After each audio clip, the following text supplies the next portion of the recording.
Social media पर video जिसमें बहुत सारे लोग आपके आसपास थे, आपको गुस्सा भी आया था और दूसरा वीडियो भी मैंने देखा जो दूसरी साइड से था, वो कह रहे थे हाथ लगा के बताओ। लेकिन आप एक रोल मॉडल हो दुनिया के लिए, आप ज़मीन से उठ के ऊपर तक गए हो। फिर ऐसी लैंग्वेज क्यों? क्या इतना गुस्सा महराज मलिक को क्यों आता है कि महराज मलिक कंट्रोल नहीं कर सकता? देखिए, जज करने के लिए आवाम होती है। सबसे बड़ा अगर ताकत होती है वो आवाम को होती है। गवाह सबूत क्योंकि जब ज़रूरत पड़ती है तो एक आंकड़े की ज़रूरत होती है। आवाम, अगर आपने देखा होगा, जब से एलजी का शासन रहा हो या सरकारें भाजपा और पीडीपी की रही हों, इन्होंने बैक टू विलेजेस का एक प्रोग्राम किया था। पहले-पहले लोग आया करते थे, लोगों को उम्मीद थी बैक टू विलेज आ रहा है, प्रशासन आ रहा है, तो मे बी कुछ बदलाव आएगा गाँव की ओर जब आएँगे। लेकिन जब एक ज़माना चला गया तो 2-3 साल से लोग नहीं आए। लेकिन जब महराज बना, एमएलए बनने के बाद जब हम महराज पहाड़ों की ओर गया तो लोग भीड़ में आने लगे और एक उम्मीद के साथ आने लगे।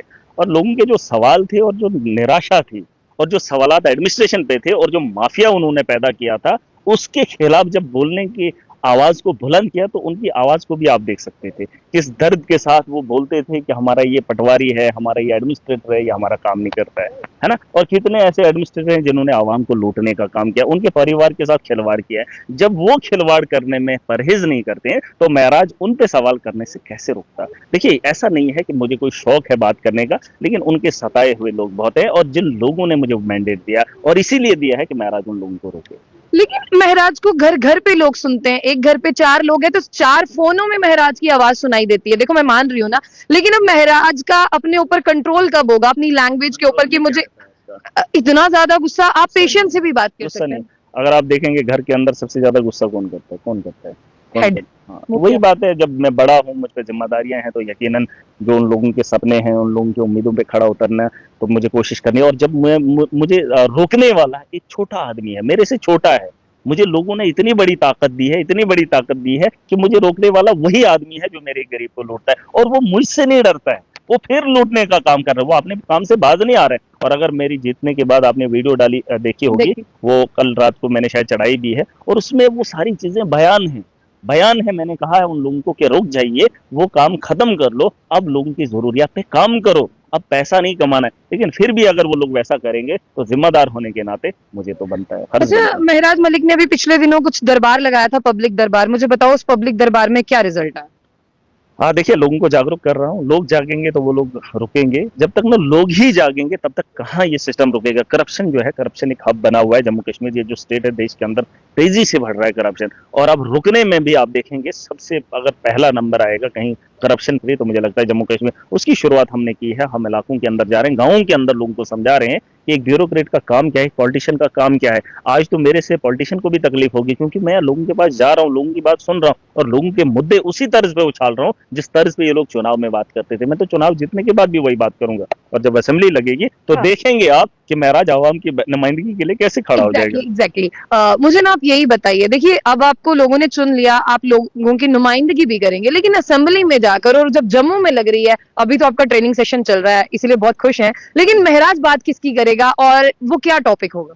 देखिए, मैंने आज भी कहा है, पिछले 2-3 दिन से 2 दिन से ट्रेनिंग चल रहा है। हमारा ट्रेनिंग का टाइम नहीं है, हमारा करने का टाइम है। मैंने उनको बोल दिया, मैं ट्रेनिंग की जगह हम तो वैसे भी गए नहीं, बस ऐसे ही थोड़ा चहलकदमी के लिए। और जो लोग हमें सिखा रहे हैं वो खुद एक पॉलिटिशियन है और कुछ लोग ब्यूरोक्रेट्स को ट्रेनिंग देते हैं। देखिए, हम आवाम की बेहतरी के लिए, आपके पास पॉलिसीज ऑलरेडी हैं भाई, करप्शन नहीं करनी है, वही तो कानून में है, वही तो देश के आइन में है, उसी के लिए तो आप पॉलिटिशियन बने। आपने अच्छा काम करना है, वो तो हमें दिख रहा है, हम तो जमीन से जुड़े हुए। मैं 15 साल ट्रेनिंग करके आया हूँ और समझ कर आया हूँ। मुझे यहाँ ट्रेनिंग की जरूरत नहीं थी और आज ये पढ़ाने का वक्त नहीं होना चाहिए था। आज काम करने का वक्त है। इतने काम पड़े हुए हैं, सरकार भी जानती है, एमएलएज भी जानते हैं, हमारी यहाँ लाइबिलिटी है। सबसे बड़ा मसला अगर आप देखेंगे जम्मू कश्मीर के अंदर, अगर मुझे लोग देखेंगे, हमारे यहाँ रिलीज, मैंने कई बार इनको चिट्ठियां लिखी कि रिलीज आ रहा है दिसंबर में, पूरे जम्मू कश्मीर का रिलीज जो है, फंड रिलीज दिसंबर में आ रहा है, जो अप्रैल मार्च में होना चाहिए था, जून जुलाई में होना चाहिए था। अब सर्दियों में कब लगाएंगे, कब वो काम होंगे, कब उनकी पेमेंट होगी, कब वो जमीनी सतह पर काम होंगे? और यहाँ एक काम को करने के लिए 20 साल लगता है। और जब असेंबली खुलेगी, सेशन आएगा, तो आप नए तर्ज पे देखेंगे, जिसकी रिलीज दिसंबर में आ रही है उसकी अगस्त सितंबर में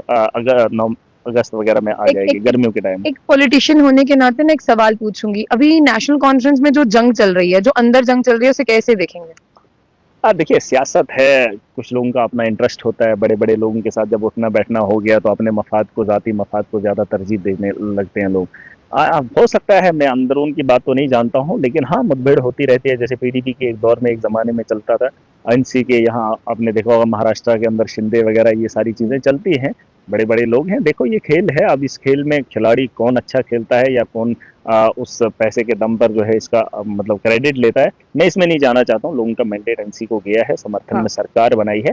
अब इन लोगों को काम करना चाहिए। बीजेपी को भी आप तोड़ सुन लीजिए, बीजेपी को भी ये खेल नहीं खेलना चाहिए, महाराष्ट्र में तोड़े, फलानी जगह तोड़े, फलानी जगह।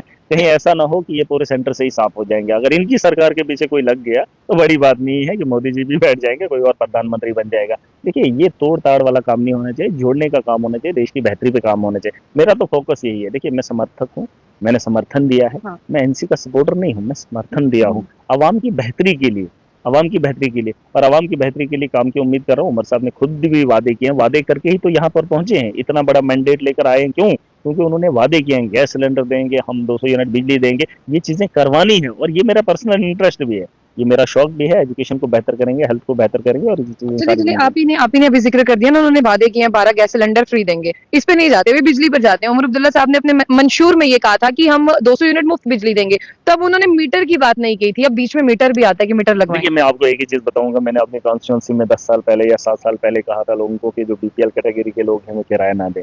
मैं तो अभी भी कह रहा हूँ, इनके आर्डर की जरूरत नहीं है, हमारा हक है, हमारा अधिकार है और हम लोगों को मिलना चाहिए। मैं अपनी कॉन्स्टिट्यूंसी के लोगों को, जो बीपीएल कैटेगरी के, अंत्योदय कैटेगरी को, वो ना दें तो महाराज उनका ठेका उठा रहा है। सुन लीजिए मेरी बात, ये हमारा हक है। दिल्ली के अंदर अगर हमें बिजली मुफ्त दी जा रही है या हम पंजाब के अंदर दे रहे हैं, तो जम्मू कश्मीर के अंदर हमारा